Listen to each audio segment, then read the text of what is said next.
Gaurav GUPTA, Chief Commercial Officer, MG Motor India. Welcome to the program. Thank you, Ravin.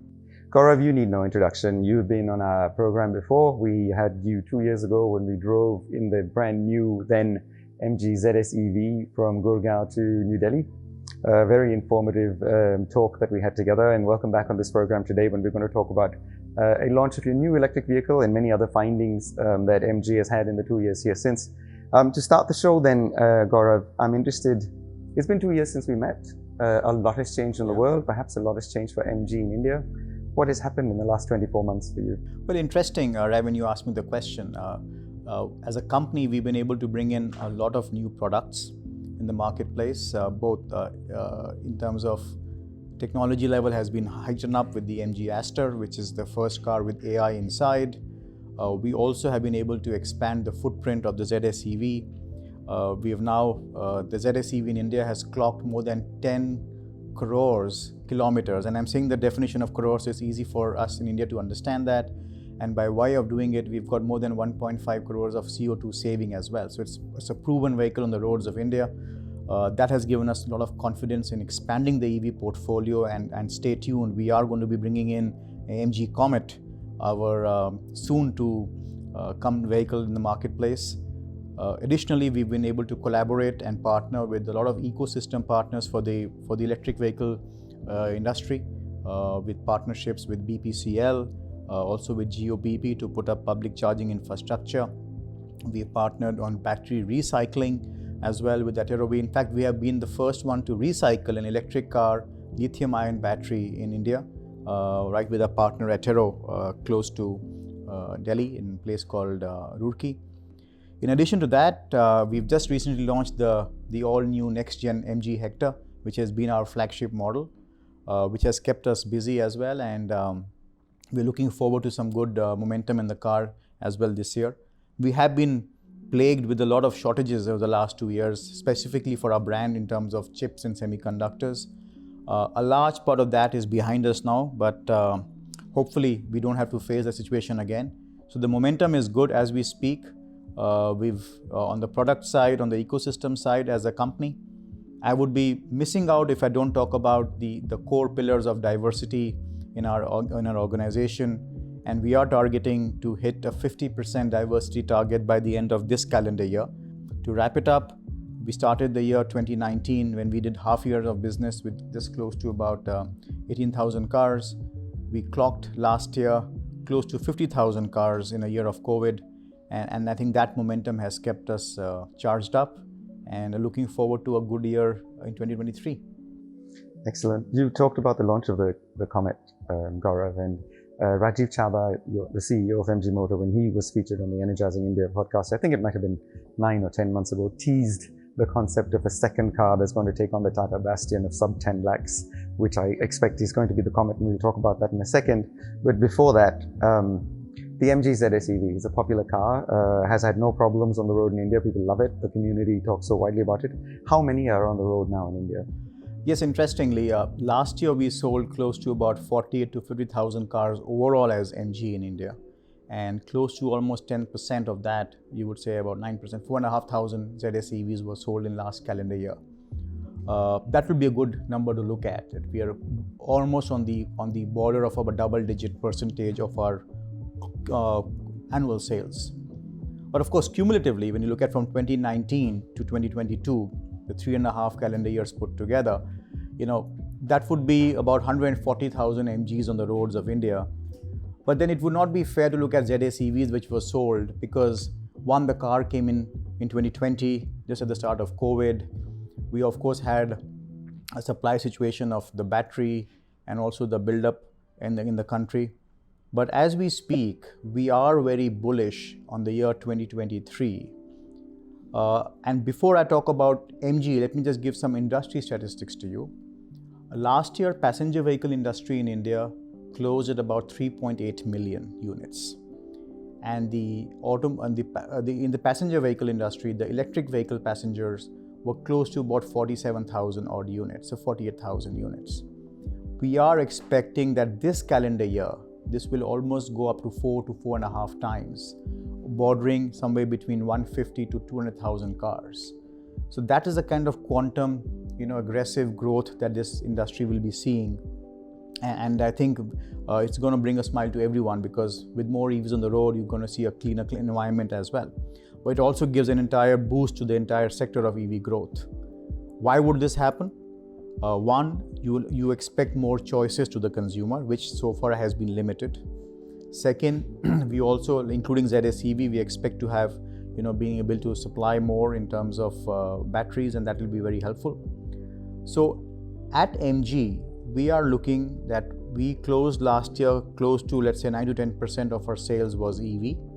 23 calendar year, with the ZSEV and our new MG Comet, we would expect that we should be close to 20 to 25% of our sales would be electric vehicles. That's the kind of number I would like to share with you, Ravin. So I'm going to extrapolate from the numbers that you talked about, Gaurav. You said about 4,500 MG ZSEVs a year. You've been operating for 2 years, so that takes us to somewhere just under 10,000. Correct. Yeah. MG ZSEVs on the road. You're selling about 40 to 50,000 cars a year in total. This year, I expect you'll grow maybe 60, 80,000. And so if you say 20, 25%, you're talking about actually doubling the number of electric vehicles you're selling per year on the road. So that's incredibly exciting. The number I took away from the global extrapolation that you did of the industry was 150 to 200,000 EVs will be sold in India this year. And what's interesting is, if you were to take one of the highest EV penetration countries in the world, one of the Scandic countries, that would be about the number they sell a year. So we are going to be selling in India electric cars, which are equivalent to a country in Europe or more, with a very high level of electric penetration. Does that worry you? Because the charging network has not caught up, and so everyone's going to be doing this in home charge AC mode, because clearly the highway network has got some way to go in the next 24 months before the whole concept of highway range anxiety or distress disappears. Global study also tells us from the markets where you've got a higher EV penetration that almost 80% to 90% of consumers' usage for an EV is sufficient with the home charge. Why is that? Because an average driving ranges between 30 to 45 or 50 kilometers at best for a family. And so per day, right? So with the range of about, let's say the threshold range should be, let's say, 200 kilometers for an urban commuter, going up to 400 or 500 kilometers depending on the battery size. You typically are pretty well settled for a 2 to 3 day kind of a range in your vehicle, in your battery. With one slow charge at home. Yes. Exactly. So your home AC fast charger or a normal 16 ampere socket is pretty good, because you're not going to be always juicing out the battery completely, and you're not going to be driving 200 kilometers every day. So this whole awareness, or with increased acceptance, where the speaking of the current customers will really help people understand this. So that's the way we see this, that with the home charging infrastructure, with the power sockets available, consumers would be able to enjoy the electric vehicle as they go along. In terms of the highways you talked about, and an interesting fact I want to share with you is that we are partnering with, and we have partnered with BPCL and GOBP as well, to put up DC fast chargers on state highways or across the roads of the country. In fact, just about 2 weeks ago, we inaugurated 12 DC chargers with BPCL on the Delhi-Jalandhar highway. We saw that you did it live online. Yes, we actually did all 12 chargers together on the same day, and it was interesting that yes, to give a perspective that you can drive today from Delhi to Jalandhar, and it's almost close to 377 kilometers, so you can say 400 kilometers, 12 chargers on the way, both onwards and return. So highway chargers, actually the usage is very low right now. Actually the numbers are less than 3 to 4%. So the charging infrastructure, if you ask me, Ravin, the growth in DC fast charging network is actually much higher than the population that wants to utilize those services. Utilization. There are pockets where you have high usage, certain roads are there, but overall I'm very confident that the DC charging on the highways is going to increase and going to be more than sufficient as we build along.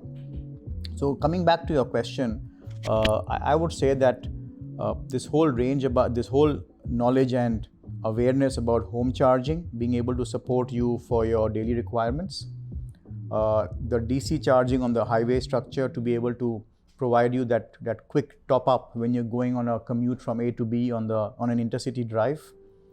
All this will only add more to the acceptance of EVs in the marketplace. A key factor, maybe we'll talk about it today also, is the cost of ownership of an EV, which really drives a very interesting case fact in the situation where we are seeing rising fuel prices, and at the same time we're looking at how an electric vehicle which is automatic in transmission adds to convenience of driving. So both within the city, an urban commute solution, and obviously overall a pocket-friendly situation. So let's talk about this whole situation with urban commutes and total cost of ownership. I suspect that as a lead up to the launch of the Comet, you've done a lot of research, and you shared a couple of days ago a report that you had done with Nielsen that looked at the Urban Happiness Index. And I want to just tease out why you did that, what you found, and how did that lead to the conclusions for the vehicle that you are now going to launch in the electric mobility sector. Interesting you asked me, Ravin. See, we were looking at understanding the consumer need, and there are always, what a consumer needs are a function of what they undergo in their daily lives, and what is their aspiration or desire to be from where they are, where they want to be. And we did this Urban Mobility Happy Index study with the help of Times Group and Nielsen to understand what do commuters face today when they are in their passenger vehicles across I think 8 cities, which included the NCR region, which itself is a collection of a couple of cities and towns themselves, about 5,000 respondents put together, to really get to the fact that what is it that really impacts the urban mobility, whether it's preference or desire. And it has thrown up some very interesting numbers, Ravin. In fact, for example, one key factor which has come out is that 70 to 71% of people actually either travel alone in a car or at best with one co-passenger. So we've got 2 people at best being in a car at more than 70% of the time. So just imagine the kind of usage of space, etc., that we've got just for 2 persons. There's more numbers to be shared with you as we go along. So in that, when I read that report, a couple of things I took away, which I was scratching my head on. They had this happiness index measured on positive side and negative side, and there were only 3 cities on the positive side in India, and Calcutta and Pune were on the positive side, and all the big ones, Bangalore, Ahmedabad, Delhi, were on the negative side. And I suspect a lot of that has to do with traffic and the air quality index. And the other point I took away was almost 70% of India does between 30 to 50 kilometers a day in a car, and no more than that. And what I wanted to put to you, Gaurav, because as one of the trend-setting companies in the vehicle manufacturing sector in India, you're probably looking at this. When you bought an ICE vehicle, you bought it for your 100% use, right? You decided whether you wanted an SUV or a sedan based on how many people I have, how much shopping do I need to do, my weekends away, when do I want to go to Simla or Dehradun, and everything came into the purchasing success factor, so to speak. Yet when you buy an EV, in fact, you need to buy only for your 60% use case, because almost 95% of the use is that, isn't it? It's go to work, come back, and maybe go to shopping and come back, right? And 40% use case, which is go away to Simla, go to Dehradun, go to Leh, can be covered by other substitutes, such as renting a vehicle from Avis or cars on rent or whoever else is available. And the reality is in India, that ecosystem does not exist. And therefore people are forced, even when they're buying an EV, to make an ICE kind of decision. Is that something that you're looking at, your marketing team is grappling with, and you're going to address through all the other good work that you've done in ecosystem development? This is probably one of the areas that will need your minute focus over the next coming years. As the infrastructure of charging increases and grows rapidly, and the battery capacity of the cars also gives you a higher range. For example, the ZS EV now gives you a 461 kilometer on a single full charge. You would find that people actually can use this vehicle from an everyday perspective to the long distances also, because you will be to cover in fact I would say 100% as well. But having said so, the interesting point should also be to make the question is, do you want to buy a car for that 10% of the time that you will be going for long distances, for example, or you will rather be more sorted in your choices and use a vehicle which really supports you for 70 to 80% of your requirements on a daily purpose, and keep that for the exclusiveness that you want to go out. So the EVs can provide you both the flexibility, and depending on the size, form, capacity of the battery, you could say I'm looking at it for 100% or 80% or 70% of my usage.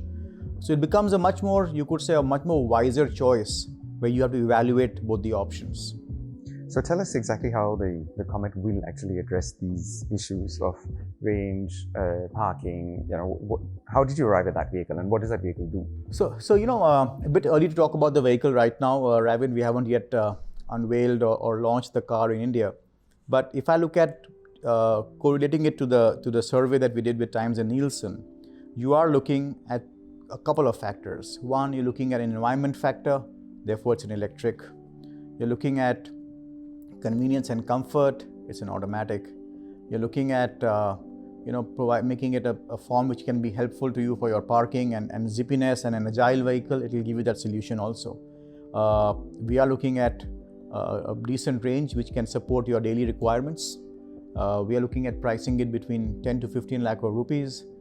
So therefore you get a package which supports you completely, in terms of automatic, in terms of electric, in terms of connected, obviously, easy to maintain, cost of ownership always is going to be low for electric, running costs will always be lower. So all this package together really helps to address these concerns. And the UMH study that we've done, it kind of supports it. So our belief gets actually strengthened with the survey results, which talks about the urban situation or traffic. And mind you, urban doesn't mean only metro. Urban is beyond just the tier 1 cities. So today when you see, let's say, a Jaipur or you see a Nagpur, you have traffic situation there also. True, absolutely right. I'm going to ask you a few questions that kind of address the elephant in the room on this one. And I'll come at it from two completely different angles. The first one is, since we last met over the last 24 months, when there was only 3 electric vehicles, there was yourself, MG ZS EV, there was a Kona, and the Tata Nexon.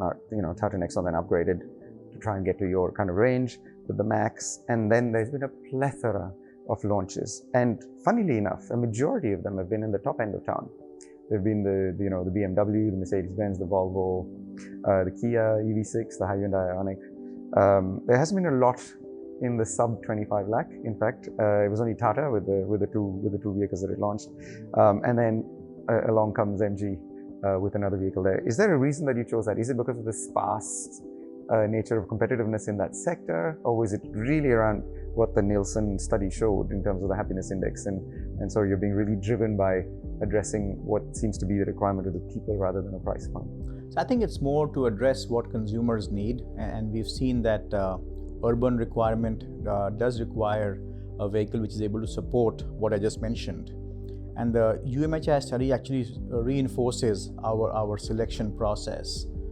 So to me, it's a factor about providing a within grasp or within reach electric vehicle for our commuters, backed by technology that we really stand for, and we think it'll be a winning combination therefore. So the second elephant in the room that I want to address, and I'm not making a comparison to these, I'm just drawing the historic parallel. There have been a number of companies that have tried to create an urban mobility vehicle in India. Right? The first one was in the mid-80s with the Dolphin, the fiberglass car that came out of Bangalore. After that, you had the Reva in its first and second avatar. You had the Nano. Bajaj has been trying to launch something, a quadricycle, the Qute, for a while. It's been a very difficult sector in India. Tata is clearly at a price point. You're coming at a lifestyle, urban mobility solution, so to speak. But that's been a sector fraught with failures. Yet what I get from you is an energy of incredible confidence. You really know where you're going with this. So tell us, how you're different and why the confidence. I wish I could show the car to you, Ravin, but right now we are not in a state to reveal that because we're going to just wait for a couple of more weeks for that. But we believe that the urban owner today, the commuter today has really evolved now. And they're able to really look at things in a perspective which makes sense to them. And in the earlier models you mentioned in the past, probably the way to look at it is, was India ready for that, number one? Did we evolve as a country between then and now? The answer is yes. Are the people making choices today for themselves rather than follow a mentality? The answer is yes. People look at differentiation. People look at the younger generation in particular, I would say, is very much sorted in the way they make decisions about their life, whether it's a career, whether it's their dressing sense, where they spend time, with whom they spend time, how they spend time. So I think there's a lot of individuality which is coming in now, which really gives the confidence about the selection of an urban solution for the generation. So we believe that a smart electric vehicle, which is able to appeal to a wider set of people, address the UMHI study that has been supporting, that is really supporting this entire selection process. At the same time, the country has also evolved towards electric. So the earlier choices that you had, I think they were ahead of time, if you could say that. Now that we are all leading to conversations today in an evening get-togethers about electric. So conversation drives and eventually leads to commerce. So we believe that an urban solution or a smart electric vehicle, rather I would say, will really be the way that India should be moving forward. And definitely we are very bullish to be able to take this on and move forward with it. So one of the problems that we have seen as an industry, so whether it's yourselves as car makers, ourselves as being in the charging end, is India is a highly urban density population. People live in apartment blocks, and apartment blocks in India are not professionally managed. They're managed by RWAs, and getting RWAs to accept AC charging points in the car park has proven to be a big issue. And also having curbside charging is another big issue. In Bombay, you need 17% permissions just to get a curbside charger.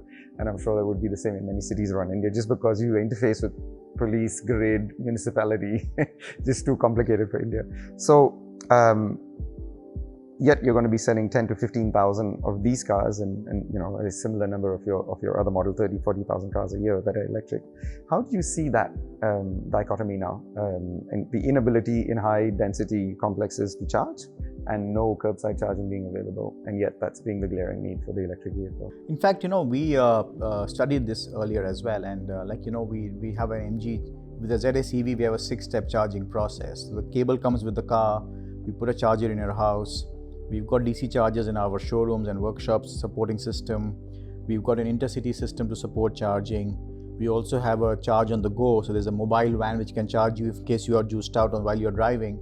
But we also have taken up a very interesting project which is called MG Charge, where we are putting up 1,000 AC fast chargers in about 1,000 days.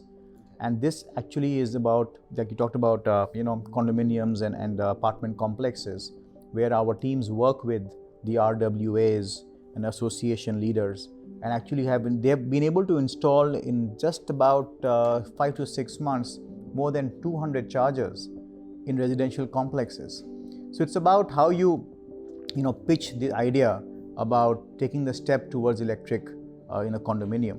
For example, right here in Gurgaon, when you see there are a couple of societies where they have really raised their hand and they want the chargers to be installed. They've done that. Lucknow, Jaipur, Pune, across the country, in fact, they've been putting up chargers now in various condominiums. So I think it's a phase of moving forward.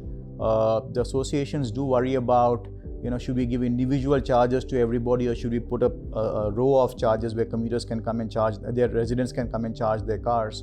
It depends about availability of space and also the load in the condominium. But more importantly, the load factor is more a fear, because these chargers now come with a smart load balancer at the back end. The grid balancer is there. So you will be able to see more of these coming in. The fact is that it takes one to start with, a second to follow, and that's when the journey starts forward. Excellent. You talked also about partnering with BPCL and Geo for the fast charging network across North India at the moment. No, it's actually across the country. We're also working on a corridor in South India. We're looking at all the 4 quadrilaterals, north-south and east-west corridors, and the golden quadrilateral as well. So Chennai to Bangalore, as well as on Bangalore, Goa is also work is in progress. So pan-India actually. So Can you talk about how you ended up choosing BPCL and Geo? So you've got a large public sector organization that's a fuel company, and then you've got a Geo, which has got the promise eventually to be one of the dominant players in India in EV charging, simply because they're part of the Reliance world. But yet there are some 43 charge point operators in India. Some very small, some startups, some energetic, just like MG, and some growing fast. How did you narrow down to these two? Because they're opposite choices in some ways, isn't it? Actually, the reason is, we're looking at what is required for the commuter perspective, and both the companies really have their own trajectory in this direction. BPCL itself, is moving towards, newer ways to be able to move forward. In fact, BPCL, during their IPO and during their the Navratna was moving towards Bharat Power instead of Bharat Petroleum. So there is that entire journey which is moving towards, more than fossil fuel itself. And their plans that when we shared and we discussed the plans, it was quite complementing in their approach to supporting electric vehicle support system, and in the future other fuels also. Likewise for GOBP, they are committed towards expanding the footprint of electric vehicle charging in the country. They have their own stations coming up as well. They've got points across highways, strategic points, which are going to be also multiple centers for convenience, restaurants, etc. Yes. It's going to be like a typical pit stop on a highway. So when we looked at both these companies' operations, our views, in fact, we are grateful to them also to be able to accept our partnership, because it's not about us choosing, but it's also about us being accepted. And that's where the two partners came in together, and kind of the marriage of the ideas, objectives, and then most importantly, aligning to the implementation plans. So are all automotive OEMs working in cohesion to facilitating a charging network and working with RWAs? And do you find that you are, in effect, way ahead of everybody else because this is just your vision and your energy and your passion to be the leading electric vehicle player in India? I would like to believe the latter, Ravin, but I will not be able to comment much about how and what the plans are for the other players in the country. But we want to do our bit in this area, and we see ourselves as being committed to the area of electric vehicles. So the faster the ecosystem develops, and then secondly, the more choices consumers get with different brands, the momentum of the electric vehicle penetration will increase in the country. And then we are keeping our numbers to what the government is also targeting, 30% of EVs by 2030 towards the net zero direction of the government. So we are hopeful that should continue. So let's tease that subject a little bit more, because clearly you're going to have many more cars launched if we are to get to that target. Tata is working towards having an ICE and an EV availability on all of its vehicles. Mahindra has launched 7 new vehicles that will be completely EV. Your parent organization, SAIC, has an incredible amount of electric vehicle offerings, right? China is one of the world leaders, or is the world leader in electrification for mobility.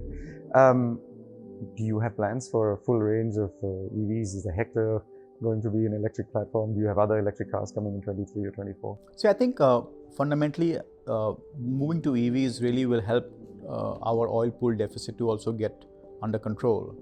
At the recent Auto Expo here in Noida, we had displayed a range of electric vehicles, pure electric vehicles, plug-in hybrids, and also a hydrogen fuel cell vehicle. And all those vehicles were actually production-ready cars and not concept cars. So yes, we are evaluating additional portfolio entries, to support our existing portfolio in the country. And definitely, we see that there is a lot of potential to grow in the EV space as we go along. So I'm going to put you on the spot here, Gaurav. I'm going to ask you what kind of car you drive. Oh well, the lucky part is that coming from the home of MG, we have a choice of vehicles to choose from a personal perspective. But the ZS EV is the vehicle that me and the family both love. Just the driving pleasure, the comfort, the silence on the road, and more importantly, you don't feel guilty of driving that extra bit, because every extra kilometer you drive, you actually are helping for the air to get cleaner. So on that, from all of the data points that we have at Energizing India, it is our firm belief that people buying their cars in 22 and 23 who are making decisions for an ICE, this will be the last cycle when ICE is a natural choice for them. And when these cars come up for renewal in 2, 3, 4 years' times, they will be completely agnostic, EV versus ICE. And in fact, there might be a natural bent based on exactly all that you've just said to buy an EV. You're right. I think, today already consumers in certain segments, though, not in all segments, I think the penetration will vary by each segment by segment, but definitely in certain segments where you have offerings available for EV, consumers do look at an EV to consider. They may or may not eventually take it up, but definitely it is increasingly coming in the state in the frame of reference for sure. So one thing that the Nielsen Happiness Report, Index report didn't cover was the fact that in India, for the longest time, as in Germany, as in many parts of Northern Europe, the car is actually a status symbol as well. And you make a number of cars that are a status symbol in your basket of offerings already in India. And if you look at all the EVs that have been launched in India as well, from the top end of town, from the BMW to the EQS, in fact, Mercedes' first EV is an EQS, made in India rather than the EQC. It shows that they clearly believe that the status symbol is going to be a strong driver, and so therefore launch at that end of town. So juxtapose that to the Comet, status symbol versus pure convenience of driving, cost of ownership and parking. How do you think that will play out? I think EVs, depending on the company, what their portfolio is, at what price point you're playing, you have your own stance towards an EV. For us, it's not just about status. I think it's also about, MG is definitely a brand that stands for auto tech. We follow the case approach of connected, autonomous, shared and electric. We do see that status is not purely by price point. We do see a trend where your stance as an individual or as a family is about the choices you make. So it's, again, I'm reinforcing that it's not about, where you talk about higher price points or very high aspirational levels is what is status.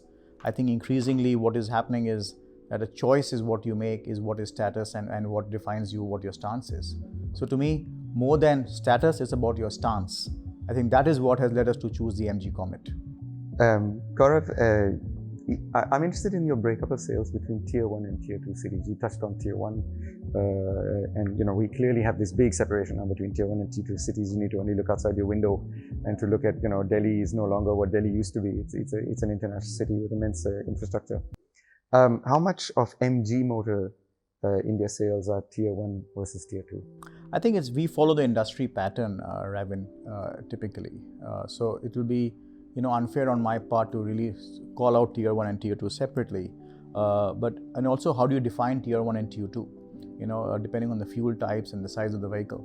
So we would look at it overall as a 50-50 in our numbers, 50% Tier 1 and 50% Tier 2, because Tier 2 really is actually an amalgamation. If you see, it extends to Tier 3 and Tier 4 also altogether. So, Gaurav, I'm going to ask you this question. We asked you this last time in your car as well. It's a question that we ask at the end of every podcast. Watch out now. And I have to apologize for the very frivolous nature of this question, but it always brings out a beautiful, clear answer. And so the question is this, Gaurav, if you had the opportunity to be Prime Minister of India for one day, just one day, and could make any decision you want to foster faster implementation of electric mobility in India, today, in 2023, what would that decision be? I think to sustain the policies that we have and not change them in the midterm.